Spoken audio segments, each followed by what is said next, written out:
बहुत से लोग मुझसे पूछ रहे थे कि क्या मैं मैनुअल टेस्टर जो कि मेरा एक्सपीरियंस है 3 ईयर 5 ईयर्स या 7 ईयर्स के बीच में, क्या मैं मैनुअल टेस्टिंग से डेवऑप्स में स्विच कर सकता हूँ और क्या क्या इंपॉर्टेंट चीज़ें हैं जो इस पर मुझे ध्यान रखना है। तो आज इस वीडियो के अंदर हम यही डिस्कस करेंगे कि कौन से 4 इंपॉर्टेंट्स हैं जिसको आपको प्रॉपरली फॉलो करना है मैनुअल टू डेवऑप्स में स्विच करने के लिए। Alright, so let's get started. Hey guys, welcome to testing academy Hindi. मेरा नाम है प्रमोद और मैं सॉफ्टवेयर टेस्टिंग रिलेटेड वीडियोस बनाता हूँ और उससे रिलेटेड करियर शिफ्ट और उसके रिलेटेड बहुत सारे इंपॉर्टेंट टॉपिक्स जो आप मेरे से डिस्कस करते हैं उसके रिलेटेड आती है वीडियोस, राइट। तो आज का टॉपिक बहुत ही अच्छा है जिसके अंदर हम ये डिस्कस करेंगे कि मैनुअल टेस्टर जो कि जिनके पास थोड़ा सा एक्सपीरियंस है वो डेवऑप्स में कैसे स्विच कर सकते हैं। ठीक है, अब पहले ये इंपॉर्टेंट क्वेश्चन है कि ये मैनुअल टेस्टर्स क्यों स्विच करना चाहते हैं, राइट। तो मैनुअल टेस्टर जनरली स्विच इसलिए करना चाहते हैं क्योंकि वो रिपीटेटिव टास्क कर रहे होते हैं। कई बार उनको थोड़ी सी कोडिंग आती होती है पर वो प्रॉपरली ऑटोमेशन में स्विच नहीं कर पाते हैं, उनको अपॉर्चुनिटी नहीं मिलती है। कई बार ऐसे हो सकता है कि आप कुछ ऐसे प्रोजेक्ट्स में काम करते गए, मैनुअल टेस्टिंग के प्रोजेक्ट मिलते गए और करते करते आपके 4 से 5 साल निकल गए जिसके अंदर आपने ऑटोमेशन नहीं सीख पाए, पर अब आपको अपॉर्चुनिटी मिल रही है कि आप डेवऑप्स में स्विच कर पाएँ, तो क्या आप कर सकते हैं कि नहीं। तो उसी के रिलेटेड हम डिस्कशन करेंगे। ठीक है, तो मैं आपको ना 4 इंपॉर्टेंट पॉइंट बताऊंगा जिसके अगर आप फॉलो प्रॉपरली करोगे तो डेफिनेटली आप स्विच कर पाओगे। और this is not new guys, मैंने बहुत से लोग, मेरे दोस्त, मैं पर्सनली जानता हूँ उनको जिन्होंने software testing, manual testing, normal automation testing से डेवऑप्स में स्विच किया है। इवन बहुत से ऐसे लोग हैं जो अभी भी टेस्टर होते हुए डेवऑप्स के काम कर रहे हैं, राइट। तो वो उन्होंने कैसे किया है उसके एक्सपीरियंस भी थोड़े थोड़े मैं बताऊंगा। तो वो जो चार जो मैं एक्सपीरियंस बताना चाह रहा था वो चारा एक्सपीरियंस इन 4 चीज़ों पे बेसिकली आके रुकता है, राइट। तो पहली चीज़ है वो है स्ट्रॉन्ग कम्युनिकेशन। स्ट्रॉन्ग कम्युनिकेशन क्यों इंपॉर्टेंट है डेवऑप्स के लिए? क्योंकि जब भी डेवऑप्स आप डेवऑप्स बनोगे, राइट, तो आप बेसिकली बहुत सारी चीज़ों को संभाल रहे हो, राइट। आपको एक रिस्पॉन्सिबिलिटी मिलेगी जिसके अंदर आपको कोई चीज़ डेवऑप्स से रिलेटेड, ओप्स से रिलेटेड, स्पेशली डेवऑप्स बेसिकली बना है डेवलपर प्लस ओप्स से, राइट। ओप्स से रिलेटेड, ओप्स मतलब ऑपरेशन से रिलेटेड मिलेगी, तो आपकी बहुत सारी रिस्पॉन्सिबिलिटी रहेगी।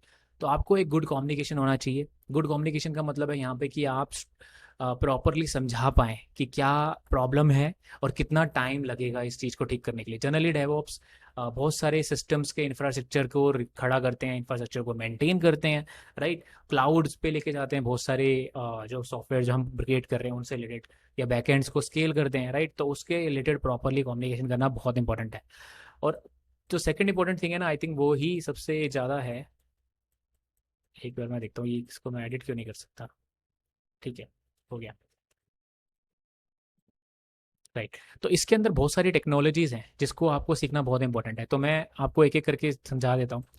तो सबसे पहले अब बात आती है सोर्स कंट्रोल की। सोर्स कंट्रोल बेसिकली होता है जिसके अंदर डेवलपर, कोई भी बंदा या कोई भी टीम का मेंबर आपका सोर्स को कंट्रोल कर सकता है। मतलब डिफरेंट डिफरेंट चेंजेस अगर जा रहे हैं सोर्स में, राइट, ठीक है, हो सकता है कि आप अभी इस सोर्स कोड पे काम, इस फीचर पे काम कर रहे हो, कोई दूसरे फीचर पे काम कर रहे हैं, राइट। तो उसको कंट्रोल करना, उसके रिलेटेड जो टूल्स हैं जो कि गिट गिट है और बिटबकेट है, इन दोनों में से आपको एक अच्छी तरह आना चाहिए। एक्चुअली ये दोनों बहुत ही सिमिलर हैं, काइंड ऑफ ए वे। इनकी जो कमांड्स हैं वो बहुत सब सिमिलर है क्योंकि वो ये दोनों गिट प्रोटोकॉल को फॉलो करते हैं। तो इससे रिलेटेड आपको ये आना बहुत ज़रूरी है और ये एक सॉफ्टवेयर टेस्टर को भी आना चाहिए एक्चुअली। अगर आप एक ऑटोमेशन टेस्टर बनोगे, मैनुअल टेस्टर से ऑटोमेशन, इवेंचुअली आपको गिट सीखना ही पड़ेगा क्योंकि गिट से रिलेटेड आपको बहुत सारे चेंजेस होंगे। आपको अपना सोर्स कोड पुश करना होगा, अपनी स्क्रिप्ट्स पुश करनी होंगी और पुल करनी होंगी, राइट, सोर्स कोड, तो रिलेटेड ये सीखना पड़ेगा। सिमिलरली कॉन्टिन्यूस इंटीग्रेशन जिसके अंदर हम जेनकिंस का यूज़ करते हैं। तो कॉन्टिन्यूस इंटीग्रेशन बेसिकली यहाँ पे मतलब है कि कहीं आप बहुत बार अपने जो प्रोजेक्ट्स हैं उनको बार बार बिल्ड करते हो, बार बार डिप्लॉय करते हो कहीं पे, राइट। तो उससे रिलेटेड जो टूल्स है लाइक जेनकिंस, बम्बू या टीम सिटी। जेनकिंस इसमें सबसे ज़्यादा फेमस है। इसको मैं पीला कर देता हूँ। तो जेनकिंस सबसे ज़्यादा फेमस है, राइट। इसको रिमूव भी हो गया। तो जेनकिंस सबसे ज़्यादा इसमें फेमस है और इसका यूज़ कर सकते हो आप। इस अब जो इंपॉर्टेंट चीज़ जो डेवऑप्स से रिलेटेड है, तो ये जो बेसिक, ये जो 2 चीज़ें मैंने आपको बताई ना, ये एक सॉफ्टवेयर टेस्टर को भी आनी चाहिए या फिर एक ऑटोमेशन टेस्टर को भी आनी चाहिए। तो आप मैनुअल टेस्टर से अगर आप स्विच कर रहे हो तो आपको स्टार्ट लर्निंग दिस थिंग, ठीक है, start learning Git and start learning Jenkins. At least एक एक तो पकड़ लो आप, बाकी कॉन्सेप्ट इनमें सब में सेम है। ठीक है, मैं आपको पहले ही बता दूँ, इसको थोड़ा सा ना बिल्कुल ही पतला कर देता हूँ। तो गिट आपको सीखना है, उसके बाद आपको ये जरूर आना चाहिए। अब आपको इसको सीखना है, इसका प्लान बना लेना है। इसके बाद जो कॉन्फ़िगरेशन मैनेजमेंट है, यहाँ से आपका डेवऑप्स का काम शुरू होता है। यहाँ पर बहुत सारे सॉफ्टवेयर टेस्टर्स को ये वाली चीज़ें नहीं आती है, पर हम क्योंकि मैंने ऐसी 2-3 कंपनीज़ में काम किया जिसके अंदर हम बेसिकली क्यूए ऑप्स थे, क्यूए प्लस ऑपरेशन, तो हम डेवऑप्स का काम भी नियरली सारा कर रहे थे। तो हमने पपेट और एंसिबल दोनों सीखे थे साइड बाय साइड, ठीक है। तो ये बेसिकली आपके कॉन्फ़िगरेशन मैनेजमेंट टूल्स हैं, फ्रेमवर्क्स कह लो, टूल्स कह लो, जिसको आपको प्रॉपरली सीखना पड़ेगा। आई वुड सजेस्ट कि इसका बहुत आसान तरीका है सीखने का। आप यूडेमी का कोर्सेज ले लीजिए, 30 डेज 15 डेज में कन्वर्ट करके आप उसका बेसिक कॉन्फ़िगरेशन मैनेजमेंट सीख जाएंगे, ठीक है। फिर आपका डिप्लॉयमेंट आता है, ऑफकोर्स जेनकिंस आपका इसमें हेल्प कर देगा। बहुत सारे अदर टूल्स है लाइक ऑक्टोबस और VSTS। कंटेनराइजेशन बहुत अनदर थिंग है जो cloud, not cloud, actually containerisation से रिलेटेड जो चीज़ है लाइक डोकर और वैग्रेंट, ये दोनों आपको आना चाहिए। इससे रिलेटेड में आपको जब क्यूबरनेटिस स्वाम, डोकर स्वाम जो होता है, बेसिकली जो डोकर कंटेनर्स को मेंटेन करने की चीज़ है, राइट, स्केलेबिलिटी एंड मेंटेनेबिलिटी। सो ये जो कॉन्सेप्ट है ना, यहाँ तक ये जो इतनी चीज़ें हैं, ये जो बहुत से ये जो कॉन्सेप्ट्स हैं ना, ये डेवऑप्स से रिलेटेड हैं, और इनमें से आपको एक एक चीज़ तो अब एटलीस्ट आनी ही चाहिए। लाइक फॉर एग्जांपल आपने आप डोकर पकड़ लिया, यहाँ से क्यूबरनेटिस पकड़ लिया, और यहाँ से आपने AWS पकड़ लिया, जो कि बहुत यूज़ होता है ये स्टैक। अब बहुत सारे लोगों को एजोर और GCP भी यूज़ होता है, राइट। सो इस प्रॉपरली उसको फॉलो करना पड़ेगा, और आपको एक प्लान बनाना पड़ेगा जिसके अकॉर्डिंग आप पहले Git सीखोगे, फिर ये सीखोगे, पॉपेट सीख लो, ये, ठीक है। तो इससे आप जब आप सीख लोगे ना, तो आपको एक प्रॉपरली आइडिया हो जाएगा कि कैसे डेवऑप्स काम करता है, फिर आप उसके स्विच की तरफ जा सकते हैं, ठीक है। तो ये मेरा पॉइंट था बताने का, सेकंड पॉइंट में।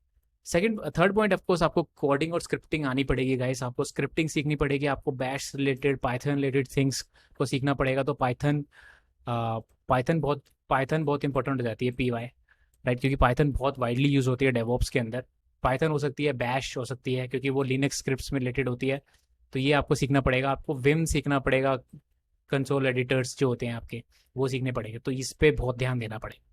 इसके बाद प्रोएक्टिविटी और पैशन का ये बेसिकली मतलब है कि बहुत बार आपको कस्टमर सपोर्ट देना होता है, बहुत बार आपको रात रात भर जगना होगा डेवऑप्स में। बी प्रिपेयर फॉर दैट, ये बहुत बार होता है। इवेंचुअली ये सॉफ्टवेयर टेस्टिंग में भी होता है, but definitely pay attention to this. तो आई थिंक क्या मैं मैनुअल टेस्टिंग से डेवऑप्स स्विच कर सकता हूँ? बिल्कुल आप कर सकते हैं। प्रॉपरली इसको फॉलो कीजिए, अपने 30 डेज के एक प्रॉपर प्लान तैयार कीजिए।